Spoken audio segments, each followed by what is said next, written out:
টয়া, তুমি আমার অনেক যত্ন করেছো, আর আমি তোমার জন্যই এত পরিপুষ্ট হতে পেরেছি। এইটা জাদুর লিচু গাছ। এই গাছের যত ইচ্ছে তত লিচু তুমি খেতে পারবে। এই গাছের লিচু কখনোই ফুরোবে না।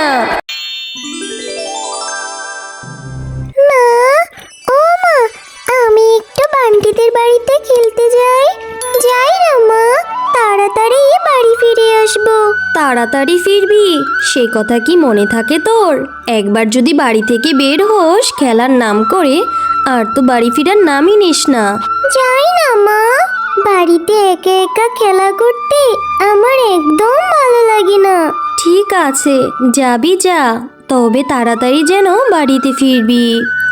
এরপর টয়া বান্টিদের বাড়িতে যাওয়ার জন্য রওনা দেয়, আর পথেই বান্টিদের সাথে টয়ার দেখা হয়। কিরে বান্টি, কোথায় যাচ্ছিস তুই? আমি তো তোদের বাড়িতেই যাওয়ার উদ্দেশ্যে রওনা দিলাম। আর তোর হাতে ওটা কিরে বান্টি? আমার হাতে এটা মরা লিচু গাছের চারা রে টয়া। আজ আমি আর মা মিলে বাগান পরিষ্কার করছিলাম, তখনই এই চারাটি আমার চোখে পড়লো। মরে গেছে তো, তাই ফেলে দেওয়ার জন্য যাচ্ছিলাম। আরে, মোরা চারা গাছটা কত অসহায়, মরে গেছে বলে এত অবহেলা করতে হচ্ছে। বলি বাঘিনী কাকিমা, মোরা গাছটার একটু যত্ন নিলে তো কিছুদিনের মধ্যে ঠিক হয়ে যাবে।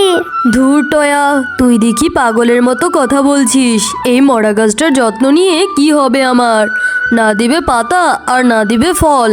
শুধু শুধু এত অযথা যত্ন নেওয়ার মতো সময় নেই আমার। তার থেকে বরং এই চারা গাছটি আমি ফেলেই দিয়ে আসি।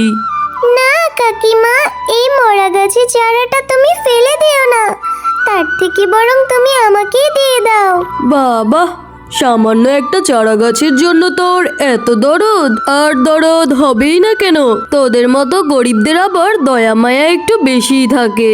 আচ্ছা ঠিক আছে, যাচ্ছিস যখন নিয়েই যা, যত সব। এরপর টয়া সেই চারা গাছটি নিয়ে বাড়িতে ফিরে যায়। কি রে টয়া মা, কি ব্যাপার? তুই এত তাড়াতাড়ি বাড়িতে ফিরলি যে? আবার হাতে একটা মরা চারা গাছও সাথে করে নিয়ে এসেছিস। মা, আমি আজ আর বান্টির সাথে খেলবো না। আর তুমি ওইভাবে বলছো? এইটা মরা চারা গাছ তো কি হয়েছে? আমি এই চারা গাছটির অনেক যত্ন করব, রোজ পানি দেব। দেখবে এই চারা গাছটি একদিন সতেজ হয়ে দাঁড়াবে আর আমাদের অনেক লিচু ফল দিবে। আচ্ছা ঠিক আছে, তোর যা ইচ্ছে তুই তাই কর। এরপর টয়া তাদের বাড়ির আঙ্গিনায় সেই লিচু গাছের চারাটি রোপণ করে দেয়।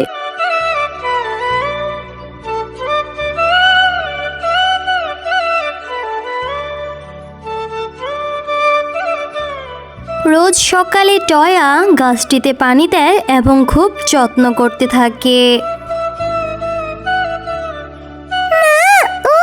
দেখেছো গাছটি কত সতেজ হয়ে দাঁড়িয়েছে? দেখে নিও, আমার এই ছোট চারা গাছটি একদিন অনেক বড় হবে আর অনেক লিচু হবে। আমি মজা করে লিচু খাবো। আচ্ছা ঠিক আছে, পাগলি মেয়ে আমার। এবার তো পুকুর ঘাট থেকে একটু পানি আনতে হবে রে মা। ঠিক আছে মা, আমি এক্ষুনি যাচ্ছি, তোমার জন্য পুকুর ঘাট থেকে পানি নিয়ে আসছি। আর হ্যাঁ রে টয়া মা, এই চারা গাছটি আগের থেকে অনেক সতেজ হয়েছে। তুই তাড়াতাড়ি বাড়ি ফিরে আসিস। কি রে টয়া, শুনলাম তুই নাকি বাঘিনী ভাবির ফেলে দেওয়া চারা গাছটি তোদের বাড়িতে নিয়ে গিয়েছিস। তা তোর মরা চারা গাছে কি লিচু ধরেছে? যত সব অকেজো কাজ তোদের মতো ছোট লোকদের দ্বারাই সম্ভব। মরা গাছের কি আবার এত যত্ন নিতে হয় রে? ফেলে দিলেই তো হয়ে যায়। এভাবে বলছেন কেন কাকিমা? ওই চারা গাছটা অযত্নের কারণে মরে গিয়েছিল, নুয়ে পড়েছিল। এখন আমি ওকে রোজ সকালে পানি দেই, যত্ন করাতে ও অনেকটা সতেজ হয়ে গিয়েছে। আমাদের বাড়িতে এসে দেখে যেও গাছটাকে কাকি। হ্যাঁ রে টয়া, আমার তো আর খেয়ে দিয়ে কাজ নেই, তোদের বাড়িতে যাব মরা চারা গাছ দেখতে। যা যা, এখান থেকে তাড়াতাড়ি যা, আর কথা তুই বাড়াসনি। মা, এই যে নাও তোমার পানি। আমি একটু বান্টিদের বাড়িতে খেলতে যাই, অনেক দিন হয়েছে ওদের সাথে আমি দেখাও করি না। কে রে টয়া, অনেকদিন পরে তোকে দেখলাম। তুই সারাদিন কোথায় থাকিস? সারাদিন কি শুধু ওই গাছটার যত্ন নিস? এখন তো আর আমাদের সাথে খেলতেও আসিস না রে। হ্যাঁ রে বান্টি, তুই জানিস তোদের সেই মরা চারা গাছটিকে আমি যত্ন করাতে সেইটা একদম সতেজ হয়ে দাঁড়িয়েছে। আয় দেখবি আমাদের বাড়িতে আয়। না রে টয়া, আমাদের এত অযথা সময় নেই তোর সেই গাছটি দেখার। তুই আমাদের সাথে খেললে খেল, আর না খেললে চলে যা। আর আমাদের সাথে না খেলে তুই বরং সারাক্ষণ ওই গাছটারই যত্ন নিয়ে যা যা।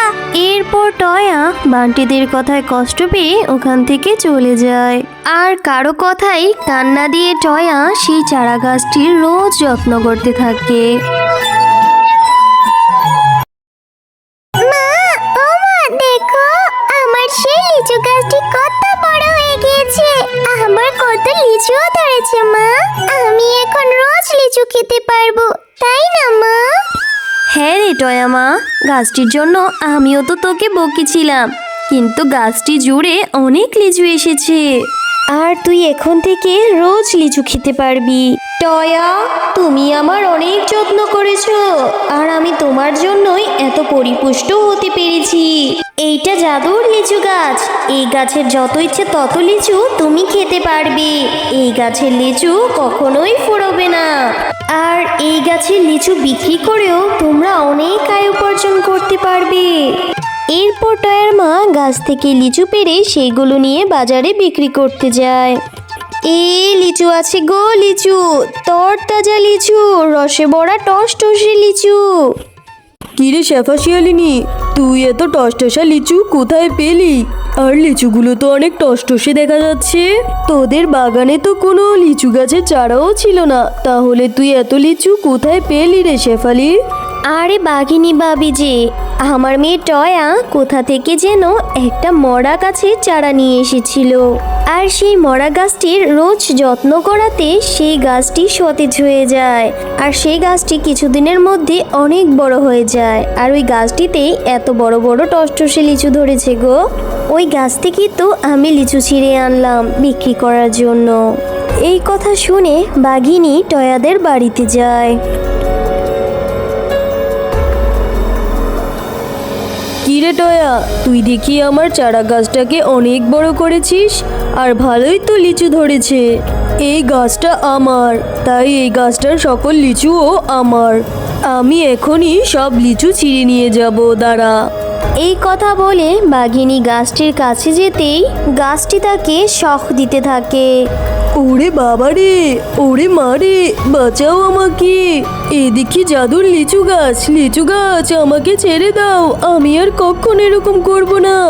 বাঘিনী, তুই অনেক লোভী। আমি মরে গিয়েছিলাম বলে তুই আমাকে অনেক অবহেলা করেছিস, আমাকে ফেলে দিতে চেয়েছিস। এখন এসেছিস আবার আমার গাছে লিচু চুরি করতে। বাঁচতে চাইলে পালা এখান থেকে, না হলে আমি তোকে আজকে শেষ করে দেব। ঠিক আছে লিচু গাছ, আমি এখনই চলে যাচ্ছি, আমি আর কখনোই আসবো না। এই কথা বলে বাঘিনী ওখান থেকে পালিয়ে যায়।